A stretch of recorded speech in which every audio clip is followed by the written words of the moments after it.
prevailing mood among our members when the deal was struck was probably more one of relief than happiness. We avoided the worst case scenario of falling back on WTO terms with tariffs, quotas, and a lot of the disruption that would come with at the borders with that process. And that left a constructive basis for future relations. But at the same time, we can't escape the fact that the UK became a third country outside the EU, outside the single market, and outside a customs union. So there were inevitably going to be problems, and we would no longer have frictionless trade. So happy, no, but a basis from which to move forward. James Sibley, what about small businesses here in the UK? What's changed for them over the last 100 days? Well, small firms have seen the largest change to the UK's trading relationship with Europe and with the rest of the world in half a century. So a lot has changed. I mean, we've now left the European Union, we've left the single market and the customs union, and that has broad implications. So that now means for small firms trading in goods, customs checks. It means new requirements on food safety. There are new arrangements on VAT. So really, with cross-border trade, everything has changed. But you expected all of that, didn't you? We did, yes. So we knew that the government was negotiating a free trade agreement-based trading relationship with the EU. There were some things that were still unknown until the very last minute, such as on rules of origin, which is another thing that small firms now have to contend with. And what do you make of the official figures of trade? I'm looking at them now between the UK and EU. They do make for pretty grim reading, but are they an accurate picture, do you think? So the feeling is that, yes, they are quite dire, and yes, they are quite accurate from what we hear from our membership. So the big concern for us at the moment is those small firms who are now faced with the new requirements on paperwork, new regulatory requirements and so on, and they're just put off from exporting.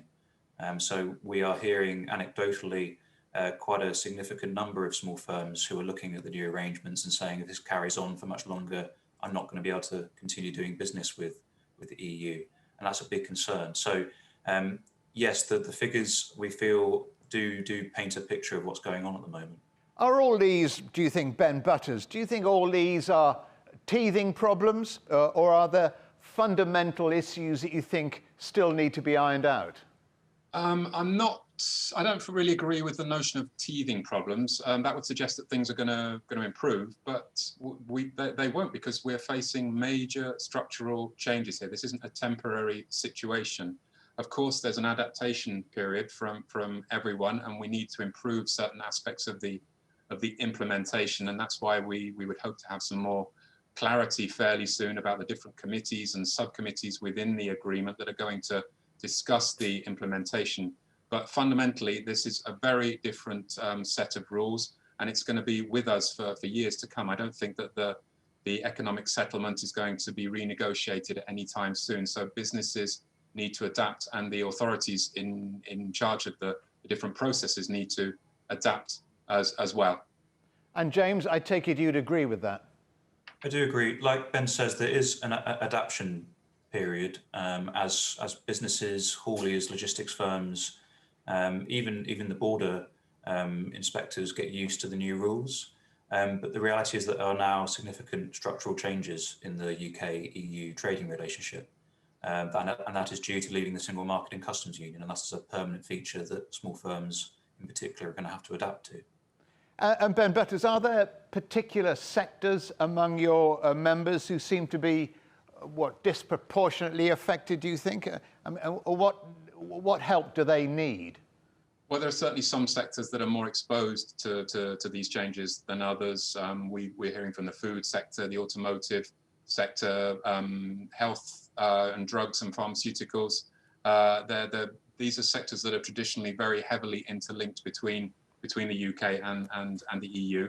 But the broader message we get that small and medium-sized enterprises are being affected disproportionately, and they need help. They need information. They need guidance. There are small businesses out there which have never completed a customs form before in their entire existence, and now within the space of a few weeks, that's become central to some of their activities. So they need help with that. They need advice on complying with rules of origin and guidance about movement of people. That's the real thing for us, to help the smaller businesses who, of course, are hit harder because they don't have a whole team behind them who can absorb the new requirements.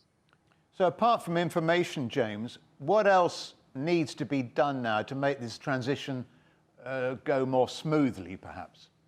So, I mean, it really is just information that we can provide. I think lots of small firms will be encountering customs for the first time. They'll be encountering rules of origin for the first time. I've spoken to many companies who are doing brilliant things to adapt to this new situation. But there are many others who, like I say, they're learning really as they go, and we need to make sure that we can make it as easy as possible for them to understand this new environment that they're trading within.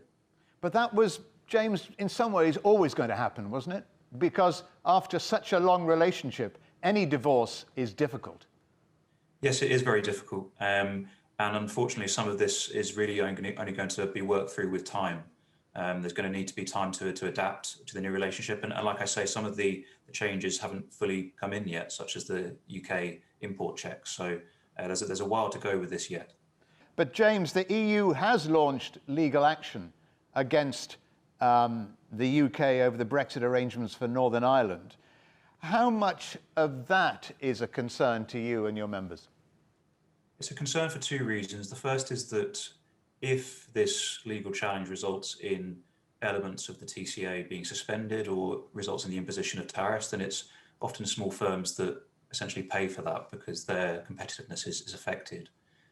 Secondly, the Northern Ireland Protocol, the operation of it is a concern. We need both sides really to have a dialogue on how to make the protocol work for, in particular, small firms in Northern Ireland who are finding it quite difficult at the moment. We need to see that dialogue and that constructive dialogue emerge in the coming weeks, with both sides committed to making the protocol work.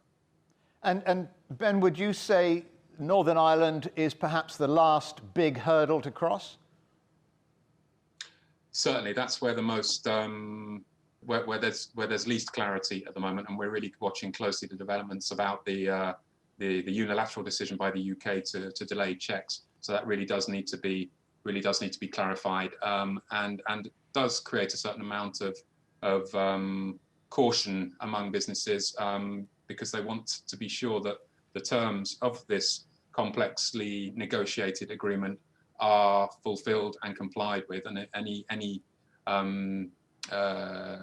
diversification from those rules undermines confidence about the agreement in general. The Remainers in Britain predicted pretty much economic meltdown, economic Armageddon if the UK left the EU. Do you see any signs of that happening? First of all, you, Ben.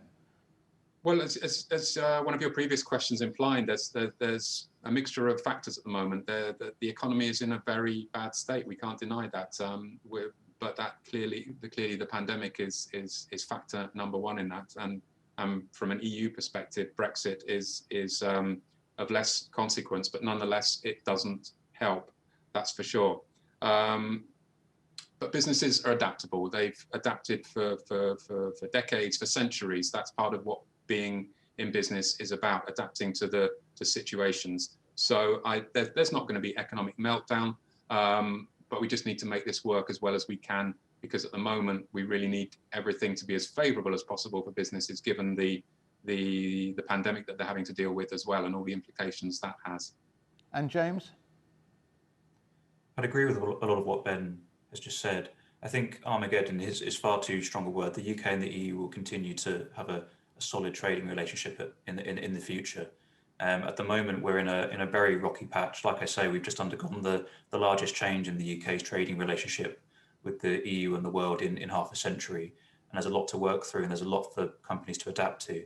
But like Ben says, small firms in particular are nimble and adaptable, and they'll do their best to carry on doing business with the EU in the future. James, have you seen an upside to all of this? And I know that's a difficult question when we are in the middle of a global pandemic. But was Brexit a good decision economically, do you think? We've seen some members who've used this as an opportunity. So some businesses are confronting the challenges and new regulatory barriers, for instance, that have been introduced by investing in EU premises or warehouses, creating new jobs. And they tried to really, confront the challenge head on and get over it. And we also see other companies who, they made the investment in customs procedures, and once they're set up for that, it means they're also pretty well set up for non-EU trade as well. So we've seen small firms look to global markets as well as the EU. And so there are some small firms who are seeing opportunities in this. Overall, there are a lot of difficulties for many small companies, but there are some who are really trying to make the best of this quite delicate situation. James Sibley, Head of International Affairs at the UK's Federation of Small Businesses, and Ben Butters, thank you very much, CEO of Eurochambres, and thank you both for joining us on the agenda.